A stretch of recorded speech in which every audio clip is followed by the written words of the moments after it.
Deus seja louvado, irmãos. Passamos a leitura onde o Senhor tem nos trazido adiante na Epístola aos Hebreus.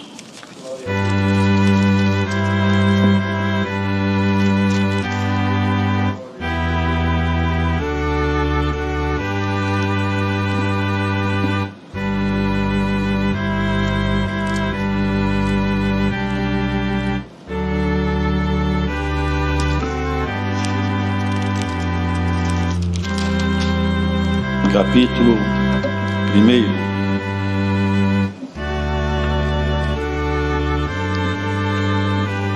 Capítulo 1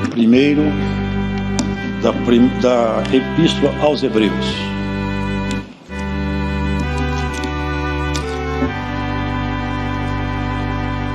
Havendo Deus antigamente falado muitas vezes e de muitas maneiras aos pais, pelos profetas, a nós nos falou nesses últimos dias pelo Filho, a quem constituiu o herdeiro de tudo e por quem também fez o mundo, o qual, sendo o resplendor da sua glória e a expressa imagem da sua pessoa, e sustentando todas as coisas pela palavra do seu poder, havendo feito por si mesmo a purificação de nossos pecados, assentou-se à destra da majestade nas alturas, feito tanto mais excelente do que os anjos, quanto herdou mais excelente nome do que eles.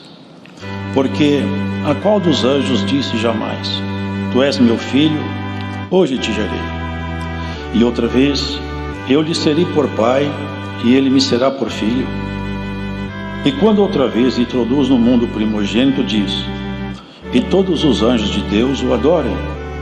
E quanto aos anjos diz: O que de seus anjos faz ventos, e de seus ministros labaredas de fogo?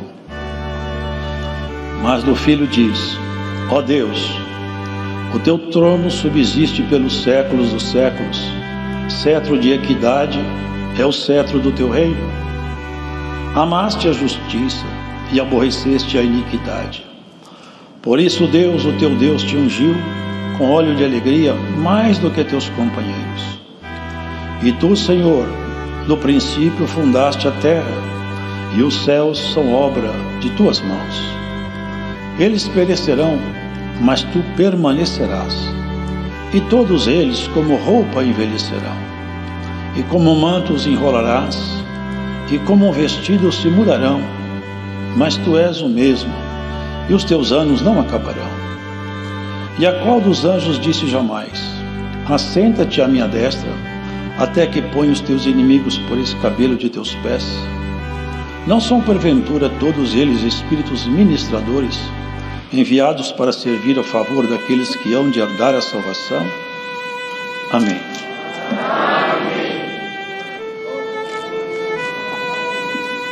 Essa epístola não tem assinatura de quem escreveu, contudo ela traz consigo uma profundidade enorme no que diz respeito ao conhecimento do Eterno. Se vê aqui expressa de forma clara uma compreensão bem aguda daquilo que é relativo ao mundo espiritual. E aqui nós vemos a declaração aberta de que Deus já havia falando há muito tempo com as pessoas. Isso se faz referência certamente ao Antigo Testamento. E Deus falava com as pessoas por intermédio de seus profetas, representantes da parte dele, para falar com o povo hebreu. Nesses últimos dias, aqui já faz referência ao tempo da graça, da vinda do Senhor em diante. Nos falou pelo seu Filho, o qual, sendo o resplendor da sua glória e a expressa imagem da sua pessoa. Os irmãos percebem a palavra que aqui está exposta? Jesus é a expressa imagem da pessoa de Deus, a expressa imagem. Então, irmãos, é diferente de Adão. Foi feita a imagem de Deus. Jesus não. Jesus é a própria materialização de Deus. É expressa imagem, é a própria materialização de Deus entre os homens. Porque os homens buscam mestres, gostam de buscar mestres para si mesmos. Mas vejam, nenhum dos mestres que os homens se inclinam perante eles, nenhum deles carrega consigo as credenciais proféticas, mesmo para aqueles que podem não conhecer Jesus na sua divindade. Mas sobre ele existem anúncios antigos de homens santos, tomados pelo Espírito de Deus, que anunciaram sobre essa colocação feita na Epístola aos Hebreus. Isaías disse assim, olha que interessante, o seu nome será Emanuel. Emanuel não é um nome de registro de Jesus. Na frente Isaías fala outra vez, o seu nome será maravilhoso, conselheiro, Deus forte, Pai da eternidade, príncipe de paz. Nenhum desses nomes é nome de registro. Percebem vocês que o profeta fazia reporte à natureza divina daquele que é chamado verdadeiro homem e verdadeiro Deus?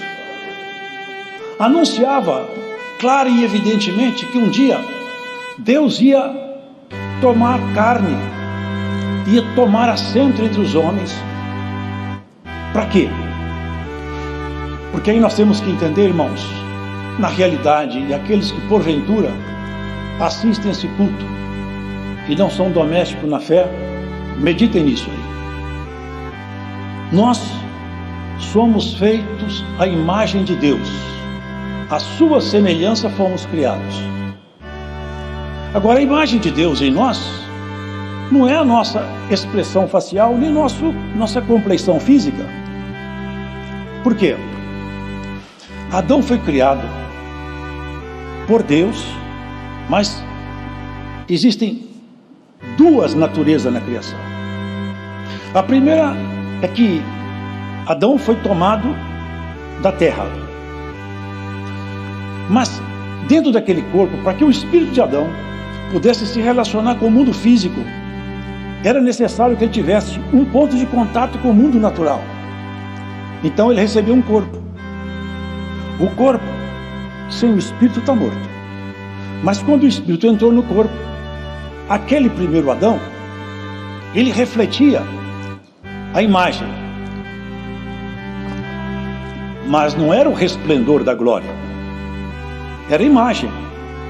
A imagem não tem a mesma excelência do modelo que originou, porque Deus é infinito e não há nada que se possa falar isso é igual a Deus, porque Deus não tem par, nada. A palavra fala que nem os céus dos céus podem conter nosso Deus, nada pode contê-lo, ele não pode ser contido em lugar nenhum, por causa da sua grandeza e majestade, exceto que ele, por um amor muito grande, se faz presente dentro do coração daquele que ele criou a sua imagem. Essa é uma obra maravilhosa, porque Adão trazia alguns atributos que até hoje os homens trazem. A imagem de Deus no homem não se perdeu completamente. O grande problema é que, para entendermos isso, Tiago fala na carta dele: com a sua boca você bendiz a Deus e maldiz os homens feitos à imagem e semelhança de Deus. Portanto, Tiago ainda afirma que a imagem e semelhança de Deus está nos homens. Mas ela está como? Talvez nós pudéssemos fazer uma analogia. Um grande fazendeiro,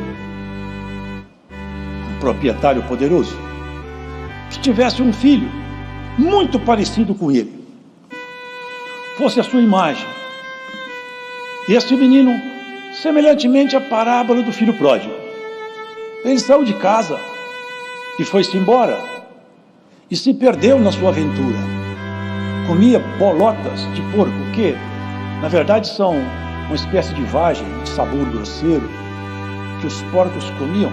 Ele, como não tinha mais onde buscar comida, disputava a comida dos porcos. Devia estar barbudo, devia estar cabeludo, os cabelos desgrenhados, as unhas sujas, a sua veste toda suja, o seu rosto desfigurado pelo sofrimento. Quem olhasse naquele moço não falava: é filho do fazendeiro que eu conheço, porque a imagem, a feição estava escondida atrás de uma máscara de sofrimento. Mas ainda estava escondida lá atrás essa máscara. Atrás da máscara tinha ainda alguém que se parecia com o seu pai, mas não dava para reconhecer mais. É isso que aconteceu com os homens. Alguns atributos dos homens persistem. Por exemplo, a inteligência é um atributo divino. Um animal não tem inteligência, tem habilidades. Inteligência não. Nós temos capacidade de fazer escolhas. Ninguém mais tem na criação, somente nós.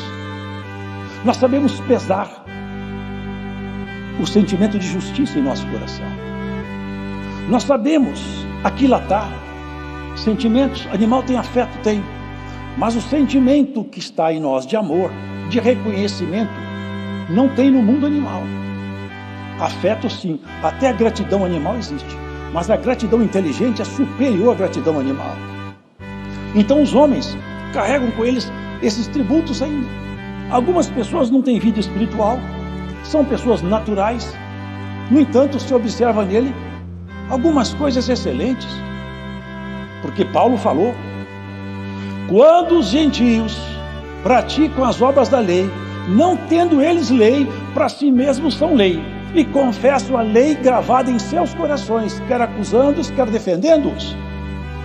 Ó, irmão, se tem gente aí fora que guarda alguma coisa de Deus nele, nós temos que guardar muito mais do que eles.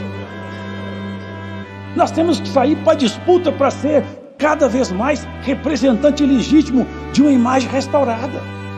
Quando aquele menino voltou, ele já voltou desiludido com a sua própria história, porque ele tentou construir sua história fora do pai. E quem constrói a história fora do pai, desconstrói. Fora de Deus não há história a ser construída. Fora de Deus não há trabalho que possa durar. Fora de Deus não há nada que vale a pena. Sem Deus tudo está perdido. Sem Deus a sua história acabou. Você é um miserável, cego, desgraçado e nu.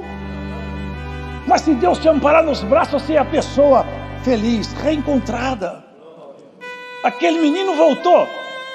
E os irmãos sabem, nem precisa entrar muito em detalhe, mas ele não voltou como um filho que reivindicava a sua posse de pai, porque já havia ele recebido a sua herança. Voltou ao quebrado, machucado, mas ele aprendeu uma lição. Na casa de papai eu nunca passei fome. Quantas pessoas estão buscando comida aí, irmãos? Em filosofias caídas, em caminhos perdidos. Cristo te dá comida de graça e não te cobra nada. Alimenta a sua alma, sustenta você na sua caminhada. Te chama de filho e filha, e ninguém te tomará da mão dele, porque aquele que ele elegeu não perde, ele batalha para o inferno. Voltou aquele menino, aquele moço. Eu sempre imagino essa cena, me vem na mente isso aí. Todo alquebrado, sujo, maltrapilho. E ele não queria reconhecer nem a condição de filho, ele queria a condição de empregado. Eu vou na casa de papai porque os empregados dele vivem melhor que eu. Glórias a Jesus Cristo. Se você tem alguma atividade nessa obra, levanta a mão para o céu, trabalha para o teu reino, com carinho, com zelo, com alegria, porque trabalhar para Deus é investir na eternidade. Aleluia. Isso vai regimentar alguém que está ouvindo essa pregação. Volte a trabalhar para o rei. Você correu da casa do rei, essa palavra te busca hoje nessa pregação. Aleluia. Você vai buscar alguém aí escutando essa pregação. Um laço vai te amarrar, um laço chamado afeição. Uma corda vai te prender, chamada amor. Volta-te para mim, que eu me voltarei para ti, te diz o teu Senhor. Aquele menino caminhava, irmãos, e pensando: vou pedir emprego para papai.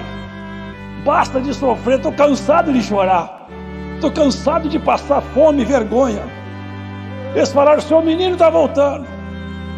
Está voltando, meu filho? Meu filho é. O menino falava, papai, eu quero ser um empregado, me aceita como empregado na sua fazenda.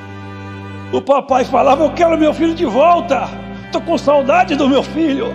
Aleluia. Ô irmão, oxalá que essa palavra traga alguns filhos de volta para a casa paterna. Hoje nessa pregação, eu sinto o Espírito de Deus me visitar, irmão. Aleluia. Ó filho, volta para a casa do seu pai. Tem um chamado hoje aqui nessa pregação, irmãos. O pai chegou. Olha como nós somos, irmãos. Olha como nós somos.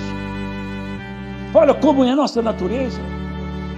O irmão dele viu que o irmão chegava e o pai preparou uma festa tão grande e matou um bezerro cevado e fez tocar aqueles sons de alegria, mandou tocar música lá na fazenda. Falou, meu filho estava perdido e voltou.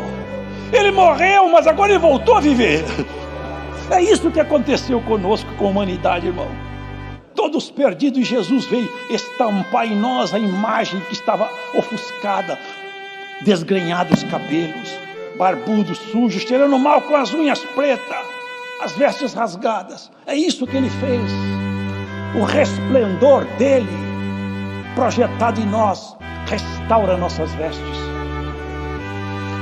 O filho não quis entrar na festa. Eu não vou na festa. Por quê? Porque esse seu filho aí foi para o mundo e se perdeu. O senhor faz essa festa toda. E eu sou sincero e fiel, o senhor nunca matou nem um cabrito por minha causa. Mas meu filho, você é meu filho, tudo que é meu é seu. Você não entende? Irmãos, todos que estão aqui na fé, nós herdaremos a glória. O Senhor falou assim, olha a oração do Senhor. Pai, eu quero que eles sejam um comigo, como eu sou um contigo. Tudo que é meu é seu. Vocês entendem essa questão?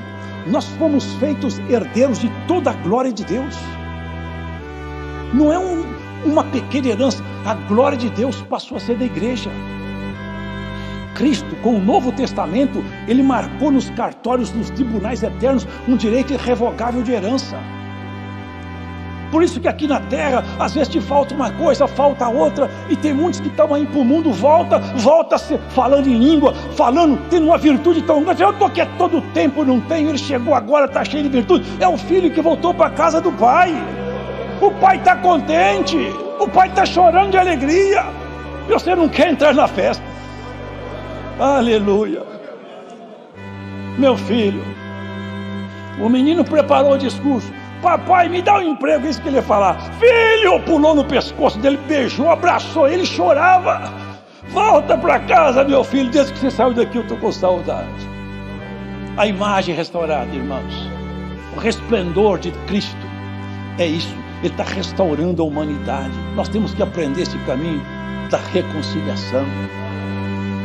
Porque, irmãos, aqui nessa carta, sustenta todas as coisas pela força do seu poder. Estava escrito assim, ó, os que habitavam na sombra e vale da morte, na escuridão das trevas, viram uma grande luz raiar. Que luz é essa que raiou aqui? E muitos não viram, mas teve quem viu. Essa luz raiou. Tinha uns homens lá no campo, uns homens simples, tomador de conta de ovelhas, viram as estrelas, uma voz: tem alegria no céu e paz na terra. Aleluia. Nasceu o Salvador do mundo. Irmão, o rei Herodes, toda a culpa de Roma, o poder do Império Romano, todos eles não escutaram nada. Mas lá no campus, os homens simples escutaram, porque essa graça não passa pelo crivo das autoridades humanas, passa pela revelação no coração dos homens simples. Irmão, pegou lá uns homens lá no campo, foi atrás o resplendor da glória estava ali, a luz que brilha. A luz que brilha. O oriente do alto que visitava o homem, a estrela da manhã que apareceu, envolto em panos, dentro de uma cocheira, porque nem estalagem tinha. Um ambiente pobre. trouxeram incenso, mirra e ouro, salvo melhor juízo. Nós viemos aqui adorar o Rei dos judeus. Nasceu, a esperança chegou. Olha, querido, o tempo da vida do Senhor foi um anúncio de boas novas. Mas olha, agora, breve tempo, não sabemos quando, tem o retorno dele. Vai ser muito melhor. Agora não vão ser os magos no campo, vai ser a igreja debaixo do sol. Aonde você estiver, por onde você estiver, você vai escutar o seu nome. E não é esse nome que sua mãe te deu no cartório, nem que seu pai registrou, não. É um nome lá em cima. Nome que está lá em cima nos registros eternos. Já leram o que foi escrito? Abriram seus livros e abriu-se o livro da vida. Que coisa, hein? Que coisa maravilhosa. Você lá embaixo, o Senhor te chama um nome impronunciável. Levanta aqui, ó príncipe. Desfilando no meio daquelas cortes celestiais de anjos. Você vai ter seu nome registrado na eternidade, passando no século, entrando dentro do palácio. Esse aqui passou debaixo das barbas do dragão. Foi tentado, provado. Passou por todos os processos, mas nunca deixou de me amar. Toma assento comigo. Aonde eu estiver, eu quero que eles estejam também. O que é meu vai ser deles. Aleluia. Não é ouro, não é prata, é glória divina. É poder, é majestade, é conhecimento, é regozijo, é alegria no Espírito. São os tabernáculos da glória. Um dia ele nasceu de uma mulher. Era o verdadeiro homem. Mas o Deus que sustenta, aqui fala que ele criou todas as coisas e sustenta todas as coisas pela força do seu poder. Até o ímpio é sustentado pela força de Deus. E pasmem-se, porque pode parecer estranho, até o inimigo está debaixo da sustentação de Deus. Porque no dia que Deus tirar a sustentação dele, ele vai para os abismos de lá e nunca mais vai sair. E ele só está aqui porque ele é útil. E alguém dirá: que utilidade pode ter o inimigo? Ele separa o joio do trigo, o sincero do falso. Ele te põe na guerra e te fala: eu não largo o Senhor de jeito nenhum. Haja o que houver, eu sigo adiante. Aleluia. Pode acontecer o que acontecer, como o salmista fala: ainda que essa terra se parta pelo meio, eu farei menção do meu Senhor. Eu sigo adiante. Porque você já foi experimentado. Você já passou em processo difícil, em ruas apertadas e caminhos estreitos. Muitas vezes o teu adversário tinha certeza que você ia negar e você não negou. Ele jurou que você morria e você está vivo. Ele jurou que você caía e você não caiu. Porque Deus te sustentou. E Ele vai te sustentar até o fim. 1000 cairão à tua esquerda e 10.000 à tua direita, e você não cairá. A mão do Todo-Poderoso te sustentará. A voz do Altíssimo raiará debaixo dos tabernáculos da tua casa. Aleluia! Aleluia! O Todo-Poderoso acenderá uma lâmpada na tua tenda. Ninguém fará escuridão morar na casa que Cristo acendeu. Recebe essa palavra. Haverá luz nos tabernáculos teu. Aí é um tabernáculo eterno, aonde o Senhor conquistou, terra conquistada, está chancelada com o sangue de Jesus, os umbrais de entrada, não tem entrada nenhuma força estranha, porque quando passa por você, tem o nome de Cristo escrito na sua testa e a lei gravada no seu coração. Ó bichinho de Jacó, o nome de Deus está em cima da sua cabeça. A hora passou, mas a imagem do Todo-Poderoso vai sendo restaurada. Já pensou aquele moço de barba feita, cabelinho cortado, com perfume, com anel no dedo, com uma roupa de príncipe, assentado na mesa com o rei e o pai chorando: ó filho, você tá bonito. E quem estava do lado falou: igualzinho o pai, e a cara do pai parece com o pai. E nós todos vamos parecer com o pai na casa do rei. Deus seja louvado.